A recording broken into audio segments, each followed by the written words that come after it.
만일 여호와를 섬기는 것이 너희에게 좋지 않게 보이거든 너희 조상들이 강 저쪽에서 섬기던 신들이든지 또는 너희가 거주하는 땅에 있는 아모리 족속의 신들이든지 너희가 섬길 자를 오늘 택하라.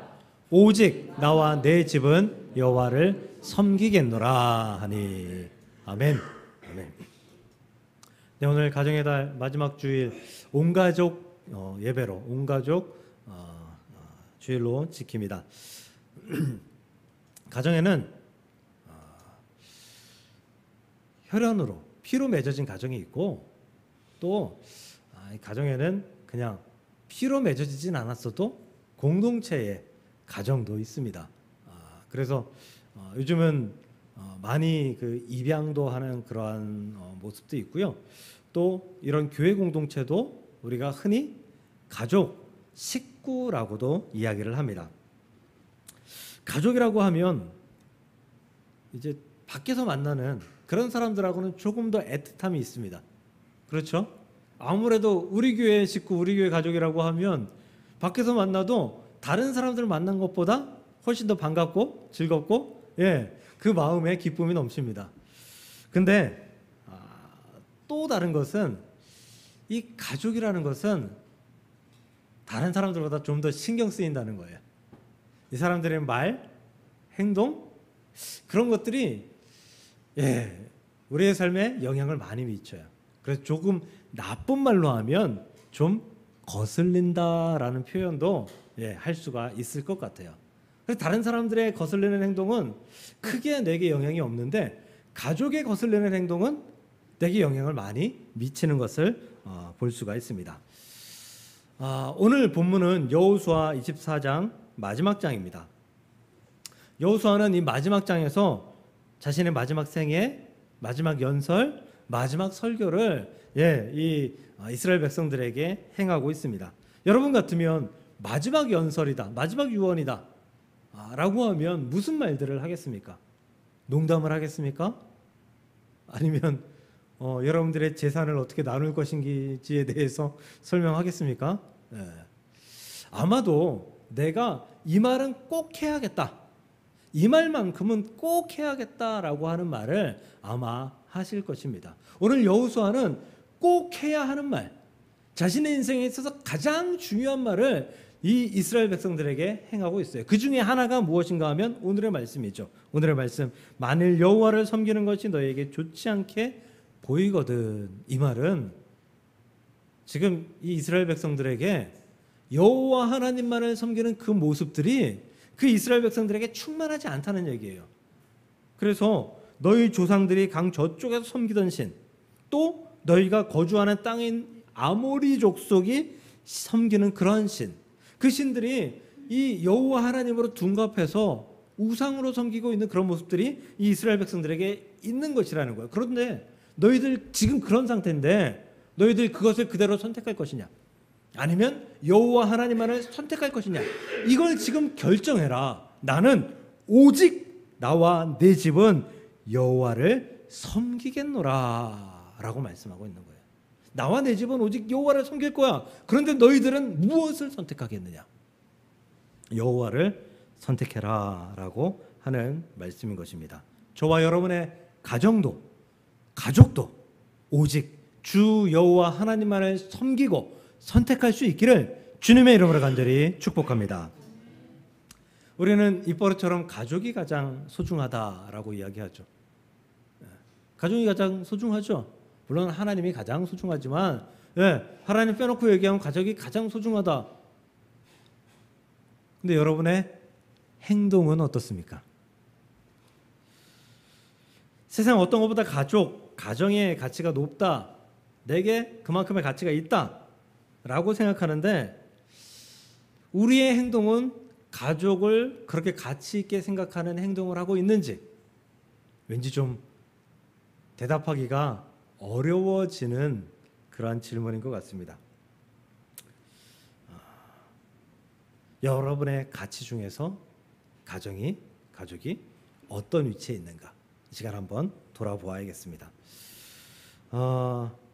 요즘 뉴스 보기가 좀 싫습니다. 뉴스에 정말 관심 없고 쓸데없는 소리만 나와서 뉴스 보기가 싫어요. 예.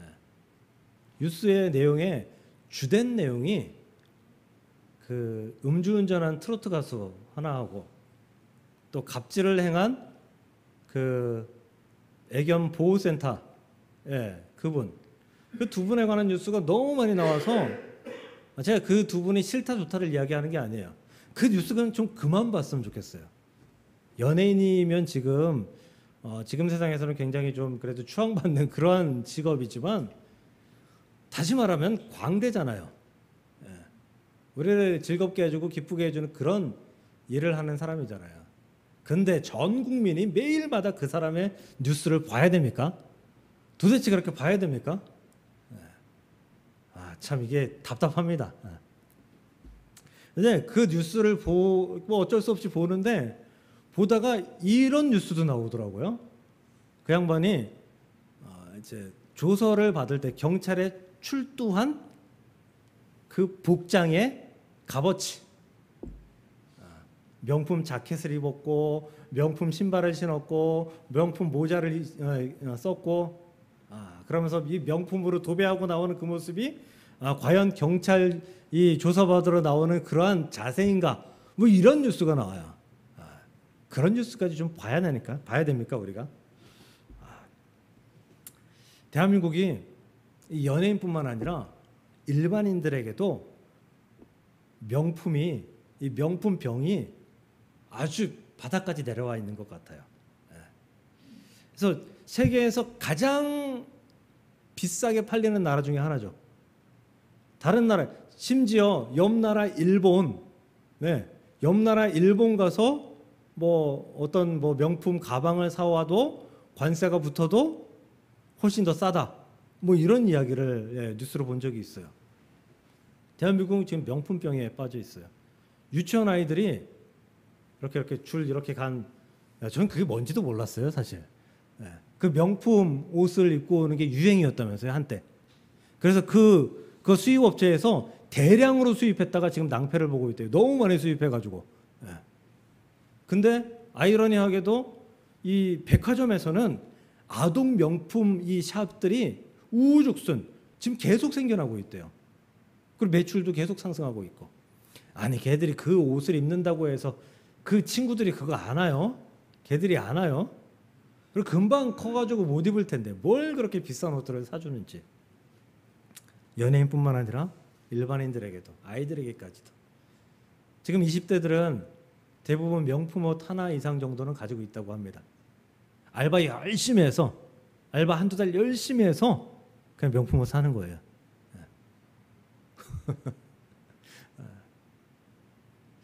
저는 명품 옷 하나도 없습니다. 저는 옷 사는데 가격이 만 단위가 넘어가잖아요. 10만 단위가 되잖아요. 손이 떨립니다. 물론 양복 같은 거 살 때는 당연히 10만 원이 넘어야겠지만 일반 뭐 티셔츠를 사고 뭘 살 때 10만 원이 넘어가면 이걸 내가 과연 사야 되나? 막 손이 떨려요. 막 이 고민이 돼요. 갈등이 돼요. 특히 목사라는 직업은 그런 거에 있어서 좀 자유로워야 되잖아요. 옷 비싼 거 입는 거 이거 별로 좋은 일 아닌 것 같아요. 그래서 손이 떨리고 좀 이렇게 자꾸 고민하게 되고 안 사는 경향이 있는데 요즘 20대고 유아들도 또 일반인들도 다 명품 옷을 그렇게 산다는 거죠. 그런데 그렇게 사면 그 옷 함부로 합니까? 막 입습니까? 자랑할 때 입고 다니는 거죠. 세탁은요? 세탁기에 돌리나요? 절대 못 돌려요. 절대. 세탁기엔 절대 못 돌려요. 무조건 드라이 클리닝 해야 됩니다. 돈을 낳는 거죠. 특히 남자들은 또 차를 매우 아끼죠. 저도 차를 아끼는 편입니다. 그래서 자주 세차하고 또 왁스 사가지고 저도 이제 뭐 한 달에 한 번 뭐 이렇게 왁스를 바르기도 하고 최대한 돈은 안 들이면서 관리를 잘하려고 애씁니다. 그런데 어느 날 위기가 찾아왔어요. 한 10여 년 전에 위기가 찾아왔는데 그게 무엇인가 하면 저희 사모가 면허증을 따가지고 온 것입니다. 면허증 땄으니 차를 줘야 될 거 아니에요. 운전을 해야 될 거 아니에요. 근데 옆에 타보니까 불안하더라고요. 그렇게 아끼는 차인데, 나한테서 가장 소중한 것 중에 하나인데, 그렇다고 해서 안 줄 수도 없고. 요즘에는 그런 농담 안 하는 것 같아요. 옛날 저희 아버지 때 분들한테 그런 농담 여러 번 들었던 게 기억이 나요. 마누라는 빌려줘도 차는 못 빌려준다. 그 정도로 소중한 게 차라고 하는데, 저도 초보 때 나가서 긁고 온 적 많거든요. 가지고 나가면 긁어 올 텐데 이걸 어떻게 주나. 아니나 다를까 가지고 나가더니 몇 번 가지고 나가더니 주차하다 긁어 먹고 왔습니다. 가슴이 얼마나 아프든지 속이 얼마나 상하든지 나가서 접촉사고 나가지고 왔습니다. 참 얼마나 속이 상하든지. 그래서 아니 도대체 눈을 어디다 두고 다니냐고. 아니 도대체 운전면허를 땄으면 운전을 잘해야 될 거 아니냐고 라고 하고 싶었지만 후환이 두려워서 하지는 못하고 괜찮냐고 놀래진 않았냐고 그렇게 이야기했던 그렇게 이야기 지금도 하고 있습니다. 차가 긁히면 속상하죠. 아끼는 건데 사고 나면 속상하죠. 너무 속상하죠. 근데 아내가 다치는 게 훨씬 더 속상한 일입니다. 차는 고치면 돼요. 뭐 정말 반파가 돼가지고 정말 못 고칠 정도가 되지 않는 이상 고치면 돼요. 돈이 들 뿐이지. 요즘 너무 잘 고쳐요. 새 차 같이 고쳐요. 오히려 전에 조금 잔 기스라고 하죠. 그냥 스크래치 난 거 그런 것들도 깨끗하게 와서 오히려 더 좋아요. 그런데 아내가 다치면 그 간병 제가 해야 되죠. 돈은 차보다 더 들죠. 여러분, 여러분의 가족이 명품 옷만 못 하나요? 여러분의 자동차만 못 하나요? 근데 우리 행동은요? 말은 가족이 가장 소중해요. 근데 행동은 가족보다 명품 옷이 여러분의 자동차가 훨씬 더 소중한 행동을 한다고요. 아내가 남편이 조금 다쳐가지고 오면 그 어떻게 다쳤냐고 좀 보자고 병원 가야 되는 거 아니냐고 막 호들갑 떨어야 되는데 아이고 마다이 콧을 바르면 되잖아. 그 데일밴드 있는 데 가서 붙여. 파스 붙여 파스. 아유 그거 가지고 병원 가냐? 근데 차가 고장났다 그러면 차 다쳤다 그러면 얼른 내려가 보죠. 얼른 내려가 봐서 다 살피고 속상해가지고 그날 분위기 좋지 않습니다. 사랑하는 성도 여러분, 가족이 소중하다면 그 소중한 행동을 가족에게 보여주십시오. 가족이 느껴야 돼요. 내 가족이 나를 내 남편이 아내를 우리 아빠가 아들을 우리 아빠가 딸을 정말 소중하게 생각하는구나 정말 아끼는구나 라고 여길 수 있는 행동을 보여주어야 된다라는 거예요. 말만 해서는 되지 않습니다. 말만 해서는 절대 되지 않습니다. 그 말은 어느 정도 한계가 있을 수밖에 없습니다. 행동을 하십시오. 행동을 해야 합니다. 그 행동이 말보다 훨씬 더 빨리 그 마음에 전달된다는 사실을 기억하시기를 바랍니다. 시편 128편 3절을 보면요. 내 집, 너희 집 안방에 있는 너의 아내는 결실한 포도나무 같으며 너의 식탁에 둘러앉은 자식들은 어린 감람나무 같으리로다. 이 아내를 포도나무를 비유하고 있고요. 자식들을 감람나무, 올리브나무죠. 올리브나무에 비유하고 있어요. 이게 무슨 얘기냐 하면 포도나무는 이 포도나무의 결실로 인해서 그 해에 이 풍년, 흉년을 결정하는 거예요. 그러니까 결실한 포도나무, 풍성한 포도나무라는 것은 이 이스라엘 백성들에게 있어서 매우 소중한 일, 매우 가치가 높은 일이에요. 또 올리브유는 뭐냐면요. 이 중동 지역에 여행해 보신 분들은 아실 거예요. 거기는 물이 다 석회질이에요. 석회질. 물이 허옇죠. 온천 같은 데 가면 허예요. 마시는 물도 석회질이에요. 그래서 받아놓고 한참 있다가 하루 이틀 있다가 먹어요. 그래도 석회질이 남아있어요. 근데 그 석회질의 특효약이 무엇인가 하면 올리브유예요. 올리브유. 그래서 올리브유 때문에 이 중세시대에 이 고대시대에 이 중동 지역에 전쟁이 굉장히 많았어요.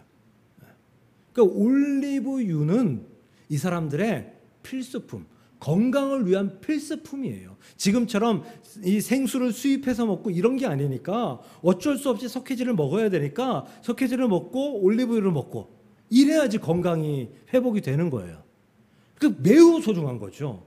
그러니까 포도나무, 올리브유라는 것은 이 사람들에게 있어서 필수품, 생활에 있어서 가장 소중한 것을 이야기하는 거예요. 너희 아내, 너희 자식은 너의 삶에 있어서 가장 소중한 가치가 있는 그런 것이 아니냐라고 말씀하고 있는 것입니다. 사랑하는 성도 여러분, 가장 소중한 가치가 있는 여러분들의 가족들을 위해서 말뿐 아니라 행동으로 실천할 수 있기를 주님의 이름으로 간절히 축복합니다. 근데 이게 쉽지 않아요. 이 행동하는 게 쉽지가 않다고요. 근데 행동할 수 있는 아주 좋은 방법이 있습니다. 아주 좋은 방법. 여러분 가족을 보기를 드라마 보듯 하면 됩니다. TV 드라마 보듯 하면 돼요. 네. 가끔 그 드라마에 악역 맡았던 분들이 밖에 나가서 등짝 스매싱 당했다 뭐 이런 얘기 들은 적 있죠. 예. 아유 어쩜 그렇게 못됐어 그러면서 예. 이 아줌마들이 그 드라마에 푹 빠져 있는 거예요. 완전 감정이입이 돼 있는 거예요. 그러니까 그 사람을 보고 그 캐릭터를 생각해서 성질나서 등짝을 때리는 거죠. 예. 여러분들 드라마 보면서 주인공한테 감정이입 되잖아요. 그래서 될 듯 말 듯 그래서 막 이 가슴이 막 졸이잖아요. 가슴이 막 타잖아요. 이 남자 연예인이 이 남자 주인공이 여자 주인공하고 이 연애를 할 때 이게 될 것 같은데 안 되면 그 마음이 정말 내 마음이 타들어가듯 그렇게 느껴지잖아요. 이게 감정이입돼서 그런 거예요. 감정이 동화돼서 그런 거예요. 그 사람한테 내 감정이 들어가 있는 거예요. 여러분들의 가족들에게 여러분들의 감정이 이입되고 있습니까? 공감하고 있습니까? 여러분, 가족에게는 이상하게도 칭찬이 약해집니다. 밖에 나가서는 잘했어, 수고했어, 이거 쉬운데 가족들한테는 이게 쉽지 않아요, 생각보다. 왜? 감정이입을 잘 하지 못하기 때문에. 또 감정이입하지 않고 잘했어, 수고해서 칭찬하면요, 금방 알아요. 가족들은 쉽게 알아요. 그냥 하는 소리라는 거 알아요. 남편이 열심히 집안의 물건을 고치면 아내가 수고했어요. 끝이에요. 알아요. 남편은 알아요. 그냥 하는 소리라는 거. 근데 뭐 TV나 뭐 이런 거 보면 그런 사람들 있잖아. 우리 남편은 뭐 이런 것도 잘 고쳐 뭐 그러면서 막 호들갑 떠는 그런 거 있죠. 아유, 호들갑 떤다고 막 그러는데 속으로는 좋거든요. 안 그런가요? 남편이 여러분들한테 좋은 말로 막 호들갑 들고 사탕 발림하고 막 이러면 듣기는 좀 민망한데 좋지 않나요? 네, 듣기는 민망한데 좋아요. 왜? 감정이 그 안에 들어가 있다고 생각하니까. 감정이 거기에 표현된다고 생각하니까. 그래서 요즘 말로 T가 되지 말고 F가 되라. T는 이성적인 사람, F는 감성적인 사람이에요. 밖에서는 T인 사람들도 그냥 T로 행동하세요. 아무 상관없어요. 밖에서는. 그 많은 사람들을 내가 이성적인 사람인데 감성적으로 대하면요, 내가 너무 힘들어요. 그리고 가식적이 돼요. 그 많은 사람들을 대하는데 이성적으로 그냥 대하세요. 근데 집에 들어오면 많아봤자 서너 명이잖아요. 그 사람들에게, 가족들에게는 감성적으로 대하기 위해서 노력하십시오. 감정이입하기 위해서 노력하십시오. 그 사람이 말하면, 가정의 구성원이 말하면 그 말이 어떠한 감정에서 나온 말인지 한 번씩 되새겨보는 노력을 이성적인 감성을 가지고 있는 사람들도 해보시길 바랍니다. 그렇게 감정이입을 하다 보면 여러분들이 그 가정의 구성원에게, 여러분들의 가족들에게 감성적인 말을 할 수 있는 기회가 점점점 많아질 것입니다. 마태복음 18장 보면요, 베드로가 예수님 7번 용서하면 되나요? 예수님이 7번씩 70번 용서하기까지 해라 라고 말씀하신 이후에 그 1만 달란트 빚진 자에 대한 이야기를, 예화를 들어주셔요. 1만 달란트를 임금에게 빚진 자가 있는데 어느 날 임금이 불려갔더니 임금이 불쌍히 여겨서 야, 너 안 갚아도 돼. 탕감해 줄게. 이 사건이에요. 근데 이 사람이 집에 돌아가다가 100데나리온 빚진 사람을 만나고 그 사람을 만나고 화가 나서 너 돈 갚을 때까지 우리 집 오게 가둬놓을 거야. 가둬놓잖아요. 여러분 100데나리온하고 1만 달란트가 얼마 차이인지 혹시 아세요? 그냥 많다라고만 생각하죠. 60만 배예요. 60만 배. 100데나리온은 지금 뭐 하루 일당이 한 15만 원이다라고 하면 1,500만 원 정도예요. 100데나리온은 1,500만 원. 그럼 1만 달란트는요? 9조 원이에요. 9조 원. 그러면 9조 원 가진 사람한테 1,500만 원은 껌값 아닌가요? 껌값이에요. 껌값. 그거 누가 훔쳐가도 몰라요. 그 정도 돈은. 그 정도 탕감 받았는데 이 100데나리온을 탕감 못 해준 거예요. 용서받았는데 용서 못 해준 거예요. 왜? 지금 이 임금이 이 사람을 불러서 이렇게 얘기하기 때문이에요. 악한 종아, 네가 빌기에 내가 네 빚을 전부 탕감하여 주었거든. 내가 너를 불쌍히 여김같이 너도 내 동료를 불쌍히 여김이 마땅하지 아니하냐. 불쌍히 여겼는데 너는 불쌍히 여기는 그 감정이 전혀 없구나라고 말한 거예요. 감성으로 그 사람의 마음에 접근하려면 불쌍한 마음을 가져야 된다라는 거죠. 긍휼한 마음을 가져야 된다라는 거예요. 긍휼하고 불쌍한 마음이 없으면 그 사람의 마음에 접근하기 어렵다라는 거죠. 사랑하는 성도 여러분, 여러분들은 여러분들의 가족에게 불쌍하고 긍휼한 마음으로 접근하고 있습니까? 아니면 내가 이만큼 해줬으니 너도 이만큼 해야지, 그 조건을 가지고 이성적으로 접근하고 계십니까? 우리는 가족과 공감해야 합니다. 감성적으로 공감해야 합니다. 가족과 공감하지 못하면 용서하기 힘들어지고, 또 용서하기 힘들면 사랑하기 어렵습니다. 저희 그 친구 목사가 아내와 함께 병원을 갔어요. 아내가 이 빈혈로 쓰러졌거든요. 산부인과 가가지고, 산부인과인지 뭐 어쨌든 병원을 가가지고 진찰을 받았는데 자궁 내에 출혈이 심해서 그래서 빈혈이 있는 거라고. 근데 이 출혈을 그 야기하는 그 부위가 너무 커서 자궁을 드러내는 것이 최선의 방법인 것 같다. 의사가 이렇게 설명했대요. 제 친구 목사가 네 그럼 그렇게 하죠 뭐, 그렇게 대답했다는 거예요. 제가 에라이 썩을 놈아 너. 아니 아무리 네가 그래도 의사하고 단독적으로 얘기하는 것도 아니고 옆에 당사자가 있는데 그렇게 얘기하냐고 제가 막 욕을 해줬어요. 안 그래도 집에 가가지고 무지하게 혼났다고.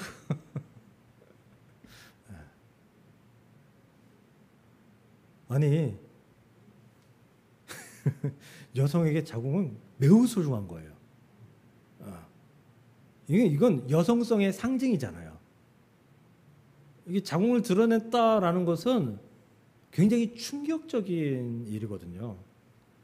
근데 그 친구 목사는 그런 것 아무것도 고려하지 않고 그냥 자궁을 드러내면 건강해진다, 이것만 생각한 거예요. 이것만. 그러니까 건강해지면 좋겠지, 그러니 합시다, 이렇게 돼버린 거죠.